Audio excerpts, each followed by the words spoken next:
ngo Abarundi batikubisa agashi mu kugabanya imvyaro barashobora gushikira igitigiri c'imiliyoni 24 mu mwaka w'ibihumbi 2050.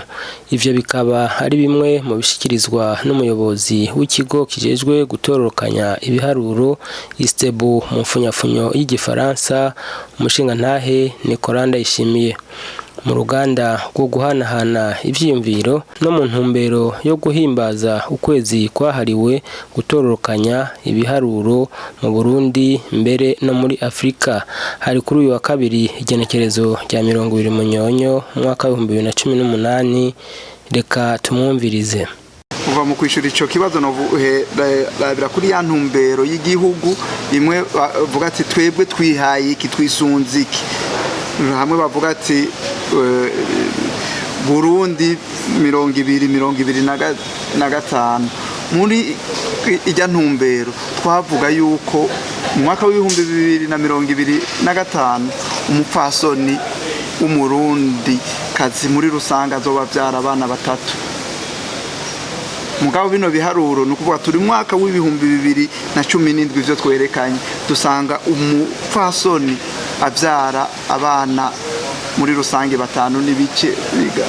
Murumva yuko turacafise kugira tuzoshike kuri abo bana batatu, umva haracari abana babiri n'inusu dutegerezwa novuga so kuvuga dutegerezwa kugabanya. Murumva rero yuko urugero umurinda uracari hejuru, nukuvuga yuko twotegerezwa kugira izindi inguvu zirusha kugira ngo iyo ntuzeye ubwo rugero uwo murindi ugabanuke. Naye handi uko mwabivuze abene gihugu Abarundi mu myaka iri imbere tuzova ku miliyoni, ubu turi ku miliyoni 11,700,000. Twabonye yuko mu mwaka w'ibihumbi 2050 tuzoba twamaze gushikana hafi miliyoni 25 canke 24 canke nukuvuga tuzoba twikuvyemo kubiri, tuzoba turi nk' miliyoni 23. Murumva yuko tuguma Uburundi ntibuzoba bwagutse, buzoguma bungana kwa kundi. Mumva ko hakiriho ingorane rero twohimiriza yuko abantu bose ibi bijanye no kuvyara no kugabanya umurindi wo kuvyara bose twese twobigira ingendo. Hanyuma muvuze muti none ingorane zihari nizihe? Ingorane tuba dufise, ingorane novuga yuko ziri butatu. Ingorane ya mbere ni yuko ibiharuro bimwe tubitororokanya bisabye uburyo. Ni nk'ibi byo gukora amatohoza, ibi byo gukora recensement, ibi ni ibiharuro dutororokanya bisaba uburyo bwishi, uburyo igihugu giterezwa kurondera kikongera kikarondera no mu bagifasha. Ingorane ya kabiri ni aho tutororokanya ivyo biharuro. Dufashe nk'akarorero, iyo dushaka gutororokanya ibiharuro bijanye n'amahinguriro, rimwe na rimwe abatwara ayo mahinguriro hari aho batatworohereza kugira ngo ivyo biharuro babiduhe. Murumva niyo n'ingorane y'ukumva yuko Abarundi tutarumva yuko ibiharuro bifasha mu gufata ingingo ziteza imbere igihugu kandi bifasha mu kwerekana isura y'igihugu. Nibaza yuko ni ari ingorane. Ingorane ya kabiri nayo ni yuko turonka abahinga, novuga abantu bize umwuga wo gutororokanya ibiharuro bakwiye.